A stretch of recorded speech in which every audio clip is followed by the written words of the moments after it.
video inspection of the sewer drain for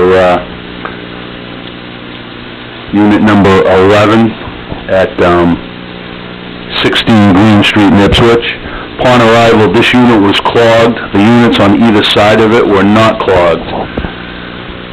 Removed the toilet, snaked the drain. I hit a spot about 8 or 10 feet in, and I went through some heavy sludge for about 15 or 20 feet, and then the drain appeared to let go. I ran at 40 feet of snake. The people in number 12 said they could hear my snake running through their bathroom, and I've just confirmed that by putting the camera in here. It runs from this toilet, PVC, 3-inch PVC. Looks like it heads out of the bathroom and then drops down into some older cast iron pipe and then heads towards number 12. I did go into the basement, which looks like it's below number 13, and I can see the cast iron line coming in through there and tying into some PVC. So this camera is not self-leveling. I have the bathroom sink running. That's the water you see. It's at the top of the pipe right now. I did notice several bends and turns, and you'll notice as I pull back in from the PVC into the cast, that's about where I think the backup began. So it's back, this time anyway, that's where it appears to have backed up. But we'll talk about that when I get there.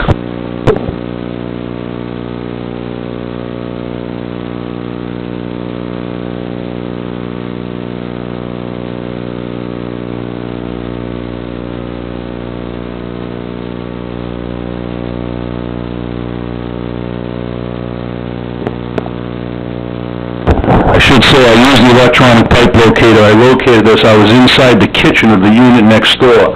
There were so many bends and turns in this pipe, it kind of makes a 180-degree turn. I was unable to push it past that point, but it definitely heads that way. So I'm pulling back through unit 12 into unit 11 now. Again, that water is from this bathroom sink, just to let me know where the bottom of the pipe is. As you can see, it's spinning around. That's because every time it goes through a turn, the camera is going to spin. Not that there's no turns right here, but there's turns between here and there. So here's a 45-degree turn. Now you can see the top half of that pipe is dry, which tells me that the backup was before that point, somewhere between the bathroom and the point we're at right here. As I pull back a little more, you can see the top of the pipe is completely filled. So this is where the backup was this time. It started or ended, however you want to look at it, at this turn right here. Now we'll pull back. So right now we're inside the den adjacent to the bathroom here in Unit 11, still in the cast iron. And right here is where the transition is from cast to PVC. So it looks like as I push it in, there's a 45 to the right, and then it looks like it drops down right there and into the old cast iron.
Okay, so I just put some toilet paper in the pipe here and put about 1.5 gallons of water down. We're going to see if it makes it through.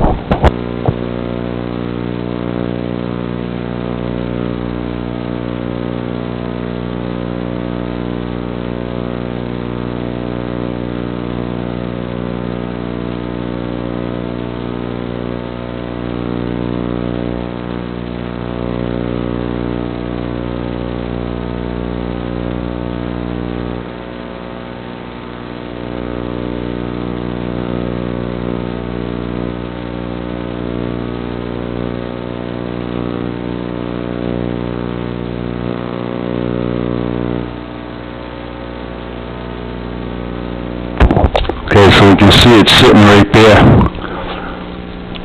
and that's about 10 to 12 feet in. Let me see if I can locate this.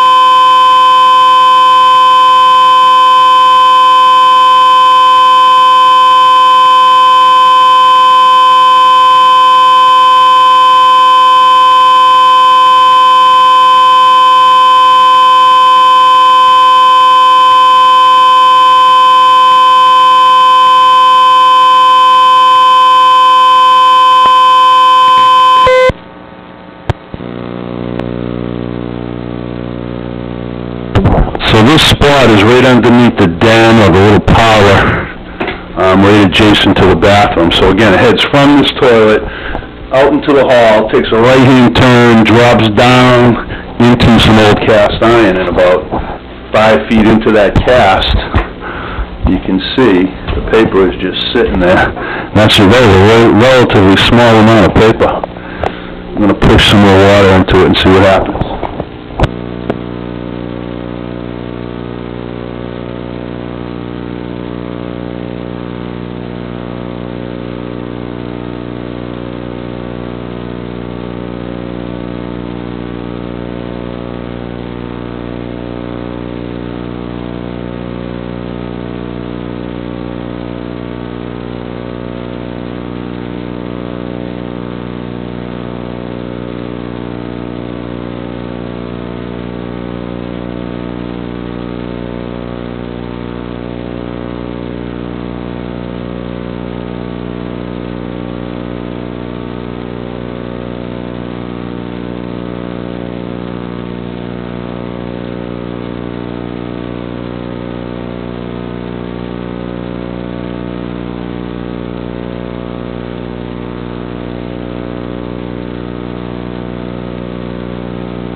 I just dumped a bucket, about 2 gallons of water down, and you can see it flew right through, so. And there's our spot where you can see it's backing up right before that turn, right before it winds inward to the rest of the building.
inspection. I'm gonna,